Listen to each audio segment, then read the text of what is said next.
Hello, gorgeous entrepreneur. It's Tash Corbin here, and welcome to another episode of the Heart-Centered Business Podcast. This is episode number 246, which means you can find all the relevant links and show notes over at tashcorbin.com/246. Today, I am imploring you to stop waiting, stop perfecting, stop hiding, and embrace progress over perfection. And before we dive into this episode, I want to let you know that you do not need to identify as a perfectionist in order for perfectionism to be really impacting on your results in business.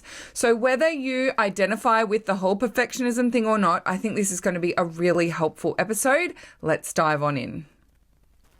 I'm Tash Corbin, and this is the Heart-Centered Business Podcast. Whether I'm running free challenges or workshops, working with clients in my group programs, or in VIP one-to-one sessions, I will invariably come across a time with them when they use the phrase, "I just need to," and then something else. They're putting something before whatever it is that they want to be doing. So it might be that they wanted to create an online course, but I just need to grow my audience by another 1,000 people first. I do want to get my business out there, but I just need to make sure I have the perfect brand.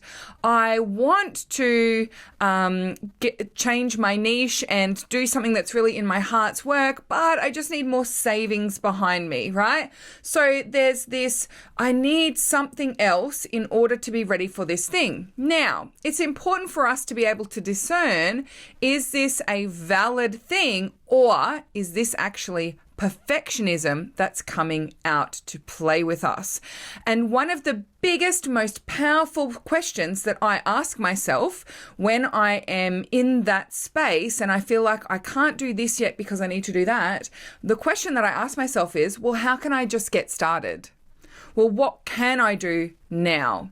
And it is such a powerful circuit breaker because it helps me to understand whether, well, I can't do anything now because I definitely need this thing, or whether I am actually just holding myself back and that I could totally have already started on this pathway.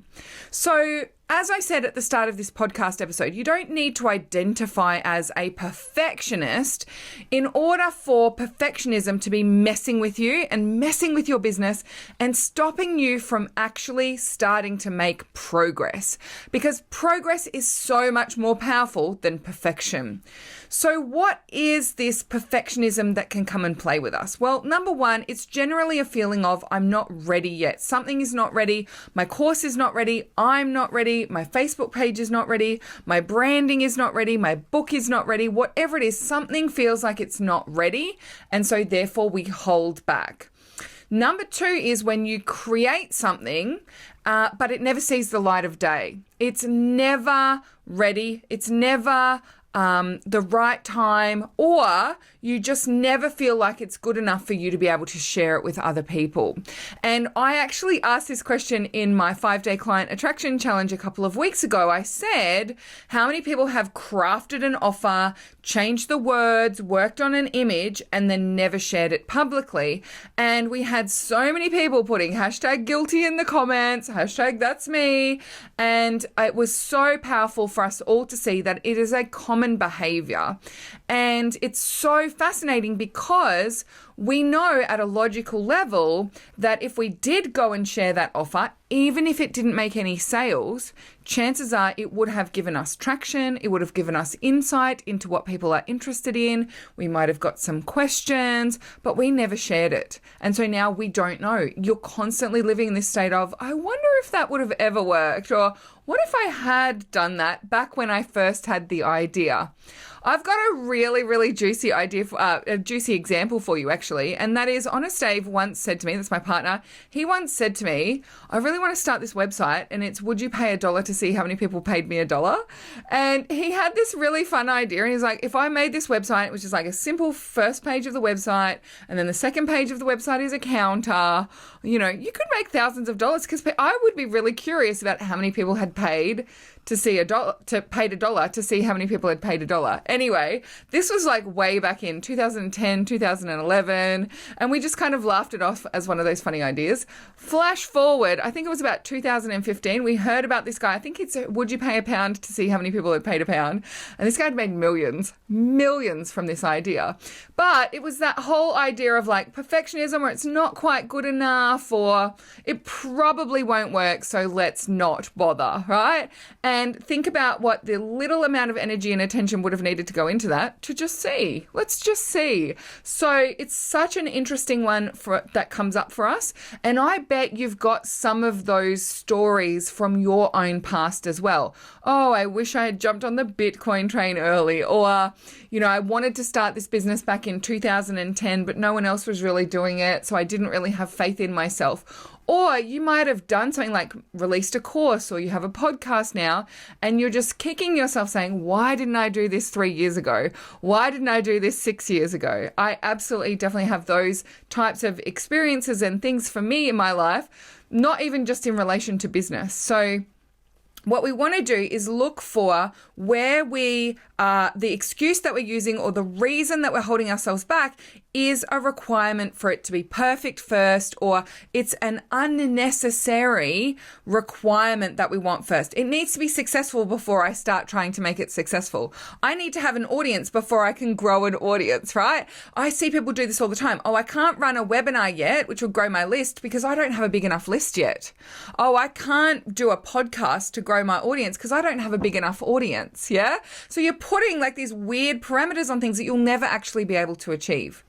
Other ways that perfectionism can show up is in making decisions. So I just need to decide if it's going to be this or this, and then I'll be able to move forward.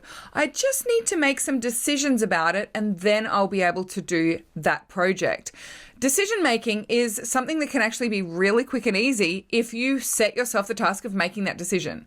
So what is actually stopping you from sitting down and making those decisions? The issue is not the decision itself, it's the fear of choosing the wrong thing. So it might mean that you need to get some advice from somewhere elsewhere, or you just need to sit down and just try it. This happens a lot with niching, where people say, oh, I'm so afraid to choose the wrong niche, so I don't choose a niche. You will actually have faster growth. You'll know which niche is the right one for you faster. You'll get more insight. You'll make more money if you just chose the wrong niche and moved forward with it, because very quickly you'll understand why it's the wrong niche for you. But if you keep just going, I'm not really sure and I don't want to choose the wrong thing, you are holding yourself back from actually experiencing the insight that you need to find what the right niche is for you. So sometimes the wrong decision is actually better than no decision because it helps you make the right decision sooner. And then the other one is just waiting. Like, I'm waiting for the stars to align. I know some people do their business around, moon cycles and stars and all that kind of thing. That's totally fine. But how many times have you felt like you needed to wait for the perfect storm? I'm waiting for someone to choose me. I'm waiting for a coach who will tell me that it will work. I'm waiting for the right VA to support me just in case customer service inquiries go through the roof and I can't handle it. Yeah. So, there's a lot of ways that perfectionism can show up, and it's not necessarily just for those people who wear their perfectionist label, right? I wouldn't identify myself as a perfectionist at all. I am such a half-asser.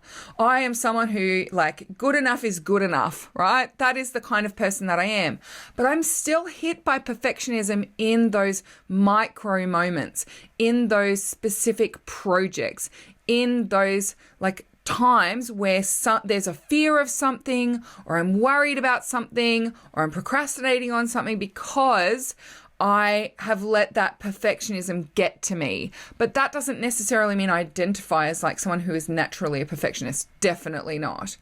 So I've got another really great example for you, and it comes from a retreat that I went on earlier this year. We were having this conversation. This beautiful woman was saying, I just don't know whether I should launch this as a course or a membership. Would it make more money if it was a high ticket thing and I just had a few people, or would it make more money if it was a more cost effective and I had lots of people in there?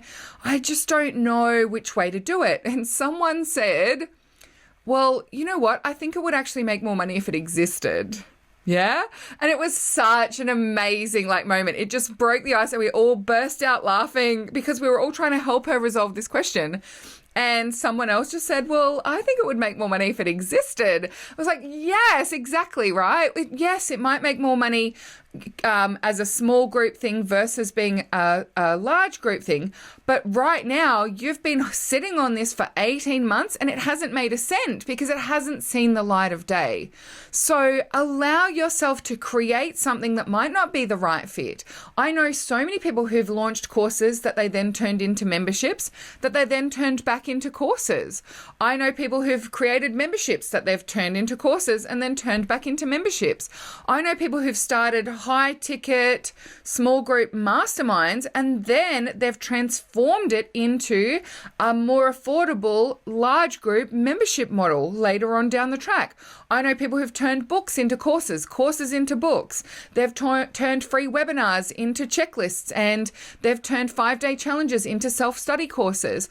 You can change things, but if you don't create the thing, if you don't get out of that perfectionist space, you won't ever have anything to change or adjust.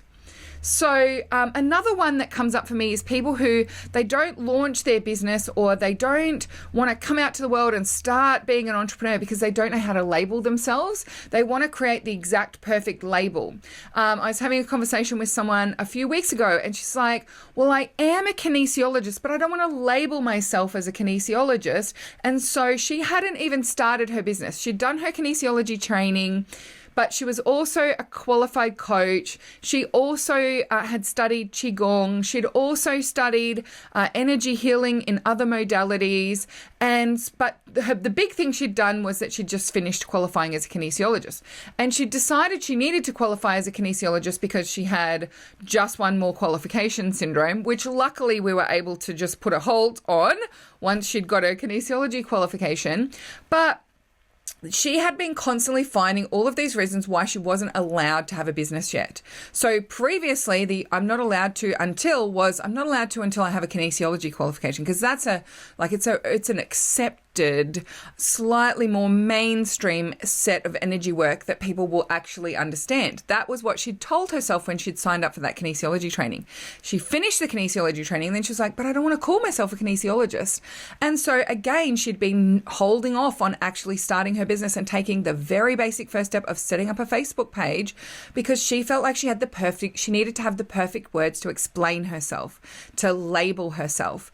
And instead what we did was we then and there on the call set up her Facebook page as her name, and in the description of what she did, we instead focused on her niche. I help women entrepreneurs who are struggling with blah, blah, blah, and I use tools such as kinesiology, energy work, coaching, da-da-da, right? So we were able to get her away from this need to name it perfect or find the perfect words or find the perfect explanation and just instead get started. Now, fun fact about that particular client, she created her Facebook page. She shared it in the heart-centered community. She shared it into my Takeoff community, which is the program that she's in. And out of those 3 actions, she got 2 paying clients simply by just unleashing it onto the world. So instead of waiting to get the perfect words and finding the exact perfect label, I want you to just take some action. Just make progress instead of looking for perfection.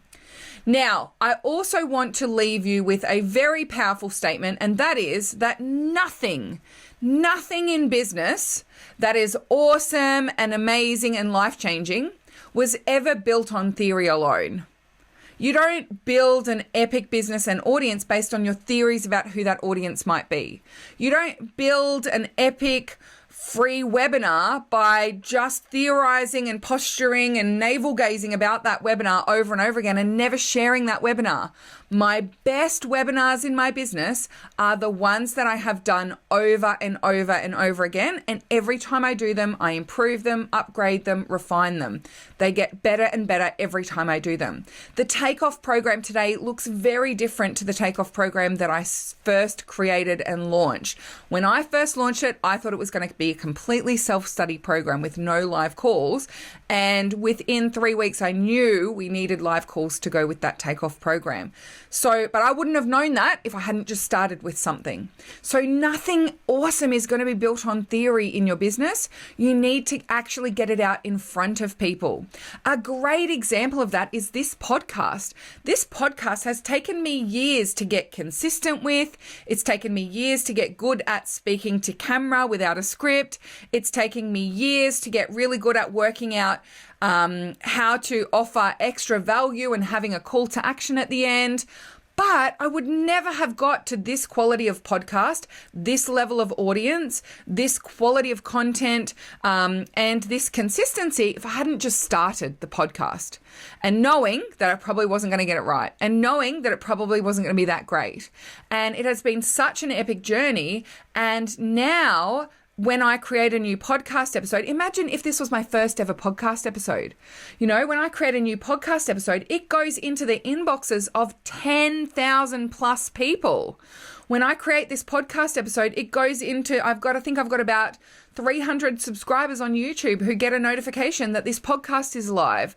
I share it onto my Facebook page. I share it into the Heart Center community of over 34,000 people. Those audiences, a lot of them are the size that they are because of this podcast. And if I'd waited for the audience and getting the podcast right, this podcast wouldn't be as good as it is today. And if I'd waited for the audience and getting the podcast right, I wouldn't have as many people listening to this podcast as I do today. So I want you to find a few spaces where you are holding yourself back from just making progress, from feeling those and reaping those compound interest effects of doing something over time consistently and refining and adjusting as you go. I want you to find where you're holding yourself back from doing something because you need it to be perfect. And instead today, I want you to ask yourself that powerful question: how can I just start? How can I make progress? Thank you so much for joining me for this episode of the Heart-Centered Business Podcast. As always, I'd love to hear your thoughts about this episode and any follow-up questions you might have. Come on over to Heart-Centered Soul-Driven Entrepreneurs, our beautiful Facebook community, and use hashtag #PodcastAha. Let me know that you've been listening to episode number 246, and let's continue the conversation. Until next time, I cannot wait to see you shine. Bye for now. Would you like more tips, tools, and resources to help you grow your heart-centered business? Head to tashcorbin.com today.